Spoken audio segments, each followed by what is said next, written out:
Klockan är 7 den 13 februari. Jag är i min gamla hemstad Borås.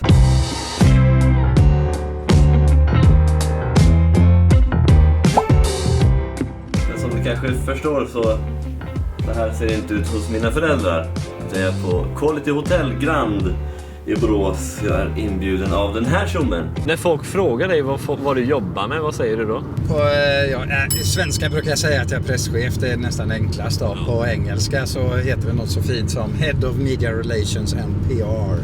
Men jag brukar aldrig säga det. Han kontaktade mig för ett tag sedan och frågade om jag inte ville vara med på ett pressevent.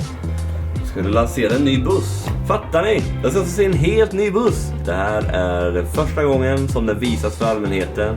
Och jag är där och ni hänger med. För det här kommer att bli så himla coolt. Ja, nej, så jag ska dra ner till frukosten. Vänta lite. Jag höll på att glömma schampot. Sen ner till frukosten. Och sen åker vi iväg. Ska vi ut till Hällered utanför Borås. Och där kommer vi få se den här nya bussen då. Och även provköra den. Fattar ni? Jag ska sitta bakom ratten. Och det är inte vilken sketen buss som helst. Jag ska få köra dubbeldäckare. Fattar ni vad sjukt? Jag har aldrig kört dubbeldäckare förut. Alltså 4,2 meter hög. Ja, jag hoppas bara att jag inte pajar den alltså. Nu kör vi!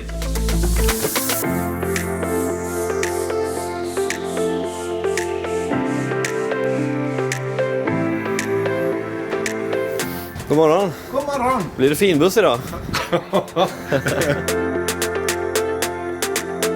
Så nu sitter vi på Volvos VIP-buss och åker ut till Hällered provbanan och ska få se en presentation av den här nya dubbeldäckarna. Och efter det blir det testkörning. Och, ja, jag är så himla taggad. Jag har aldrig kört en dubbeldäckare förut. Skitkul bara den grejen. Hur kommer det kännas med höjden? Det kommer inte blåsa så mycket idag så man kanske inte känner det jättemycket. Men bara själva känslan ska bli jätteintressant att se.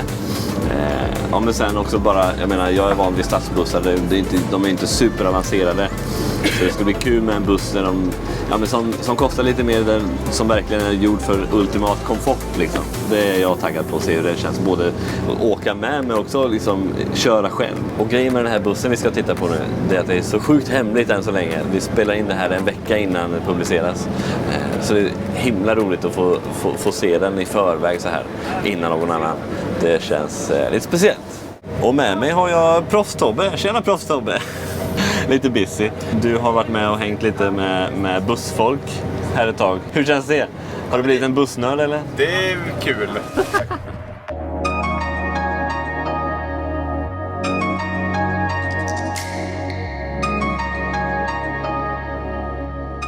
Det här är Hällereds provbana, Hällered Proving Ground, Volvos stora testanläggning i Sverige. Vi står vid en av 13 provbanor där man gör olika grejer. Kör på olika sätt, olika miljöer. Det finns grus, det finns asfalt, lite gupp. Du har liksom halkbanor, allt det där för att testa alla aspekter av olika fordon. Inte bara bussar som idag. Du har Volvo personbilar och lastbilar. Alla kommer hit, även andra tillverkare som hyr in sig här. Och det är därför det är så viktigt med sekretessen här, för att vi kan råka se bilar och andra fordon som inte har lanserats än officiellt. Så det är noga. Men här kör vi ett par varv med bussen och så ska vi se hur det blir.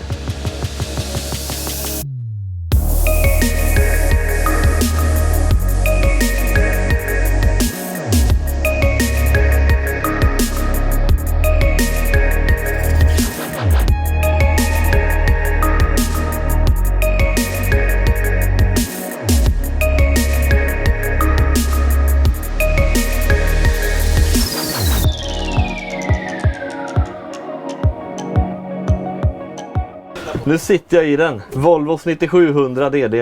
Det är första gången jag sitter i en dubbeldäckare överhuvudtaget, och att få göra det i en sån här ny och fräsch buss. Det här är ju världsexklusivt.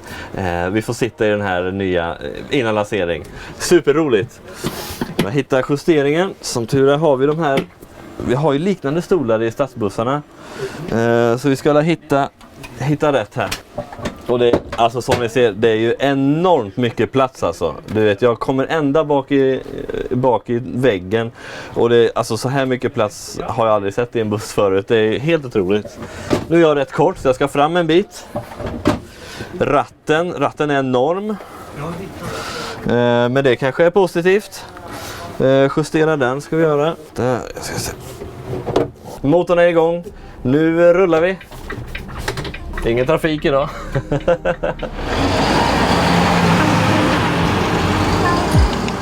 Och det första man ska komma ihåg när man kör turistbuss som stadsbusschaufför, det är att inte lägga gasen i botten. Det är vi vana vid i trafiken att våra sega dragspelsbussar, de är inte jättekraftiga. De går på biogas, förlorar man lite effekt på det. Jag menar då, det går inte så fort. När du kör turistbuss och framförallt nyare motorer som är otroligt effektiva, men då får man passa gaspedalen.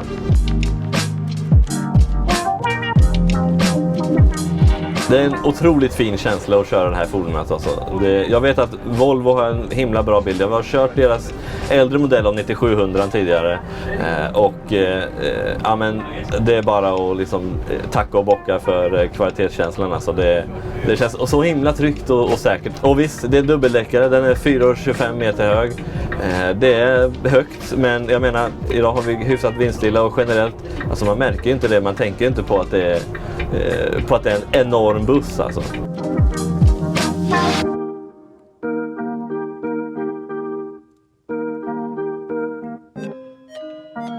Återigen, alltså, jag måste komma tillbaka till det. Jag slås verkligen av utrymmet här i förarplatsen.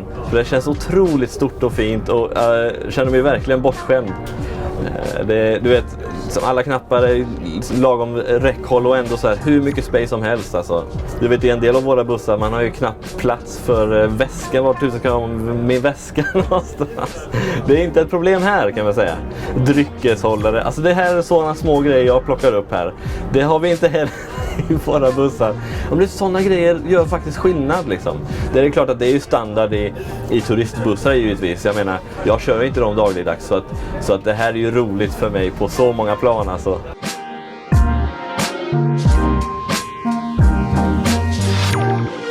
En skillnad om jag ska jämföra turistbuss och stadsbussar är ju transmissionen. Visst, våra nyare modeller från alltså MAN från 2018-2019, de går mjukt och fint, men välkalibrerade. Men alltså, det är ofta ryckigt och dant. Jag menar, det är inte alltid busschaufförens fel när bussen rycker till. Det är natt och dag här, givetvis. Jag menar, det är så otroligt mjukt och följsamt. Man trycker lite lätt på gaspedalen och sen när man är iväg, det är ju otroligt optimerat på alla sätt.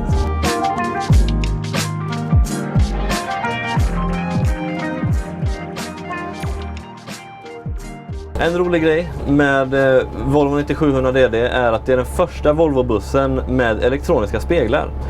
Borta är de vanliga antennerna, de är ersatta med kameror och skärmar inne i bussen. Och det är flera fördelar med det. Alltså jag var först lite skeptisk när jag hörde om den här nya tekniken som också börjar komma hos flera tillverkare.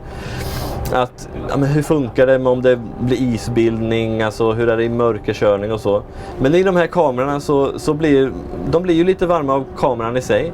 Men sen har de också ett plastskikt som är så att det kan helt enkelt inte bildas iskristaller på dem. Så det ska inte vara något problem.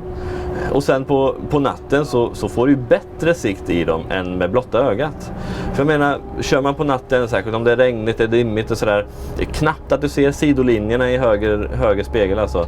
Det är inga problem här.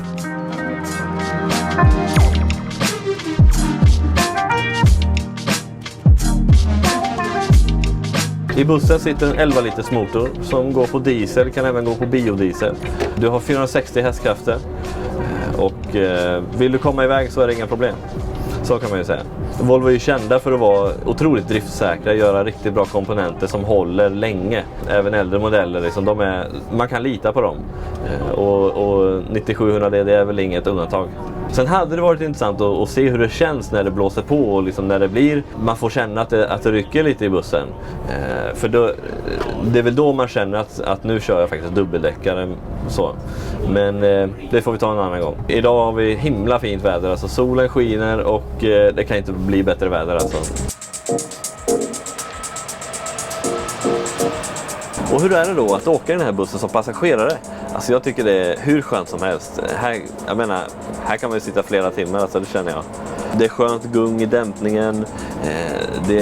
Ljudvolymen är lite högre än andra modeller, men det låter Volvo, det är trevligt, det låter fint gör det. Och här bak så finns det barnsäte, både uppe och nere för småbarn. Det är en trend vi ser hos busstillverkare som jag gillar. Det här är skitroligt för det, som förälder. Det är det man funderar på. Hur ska vi åka med den här lilla ungen? Då får man ju ta bilen, va? Men när det kommer sånt här i bussarna nu, det är ju otroligt fint alltså. Och här uppe är det ju enormt mycket space. Alltså jag står raklång. Jag är 1,76. Jag har mängder med plats alltså. I setrorna som går på Bus for Use-linje bland annat, de här dubbeldäckarna. Där får du ju huka det. Där är det lågt i tak. Både uppe och nere. Så här har Volvo verkligen fått till höjden. Med på pressvisningen var också norska Bussmagasinet. Magne och Tom är riktiga bussexperter som recenserar mängder med bussar hela dagarna. Det är liksom deras jobb. Alltså, jag är lite avundsjuk. Så jag ville höra vad de hade att säga. Hur känns det, Tom? Jo, han føles veldig stabil og god å kjøre. Retning, absolutt retningsstabil. Men merker jo alt i asfalten. Ja, okej. Det gjør jeg. Spesielt når vi kom på de siste svingene der asfalten var litt dårlig. Ja. Da merker jeg ujevnhetene veldig godt.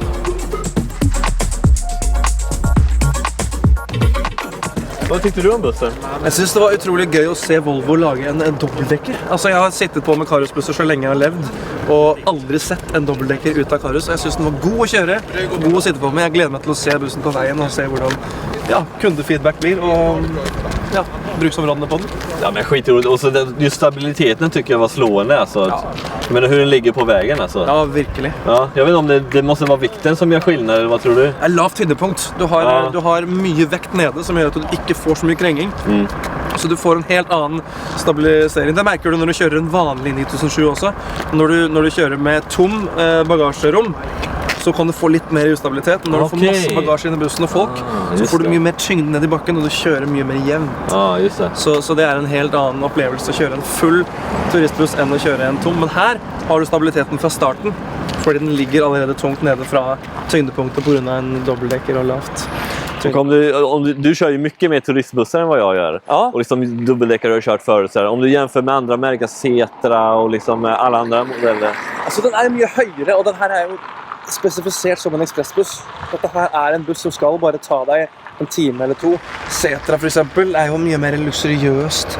Du skal sitte der i timesvis, dagesvis. Du skal på 10 dagers tur til Alpene, du skal toppen av Norge. Altså, dette her er mye mer en rask og enkel løsning som skal ta deg fra A til B, som inn til byen eller hvor enn du skal. Men den er fantastisk god. Nesten synes jeg bästa setet är førersetet. Det är ja, men det är sant. Ja, verkligen. Ja, men gött. Ja, men hörni, alltså om ni inte redan har gjort det, ni måste kolla in bussmagasinet.no och framförallt YouTube-kanalen Magne the Man bakom det. Alltså det är grymma grejer. Det är liksom, jag försöker toppa dem, men det går inte. Det har bara gett upp liksom. Så kolla in dem. Och det här var allt för oss. Vi har varit en sväng här och haft en skitrolig dag. 2 dagar här, asmycket bra. Så att hoppas att vi kommer tillbaka någon mer gång. Vi ses igen, hoppas jag. Det tycker jag. Jag kommer till Linköping. Det måste du göra. Och så lagar vi film. Tycker jag. Kom med på Bussmagasinet och se våra filmer. Och så ha det bra. Hej då! Så da ser det ut når proffset jobber. Her er den norske filmmåten. Det er sånn vi gjør det i Norge. Sverige, hur gör man det där? Vi tänker på säkerhet i Sverige. Ja, very good. Vad ska jag snacka om då? Har du någon fråga till Norge-gänget? Alltså, hur känns det att vara såna himla bussproffs? Det har du svar på, Magne. Man kan ju tro att det är 10-15 pers som sitter och roddar med det här. Men nej då, det är den där tjommen där. Filmar och klipper och... Men du ser ju också vad proff man är. Man ligger i ett bagagerum på en bil. Ja, men det är dedikation är det. Så det... Och nu har jag till och med hjälp. Det här är fantastiskt. Ja, visst. Det här är ju 100% ökning av stabben.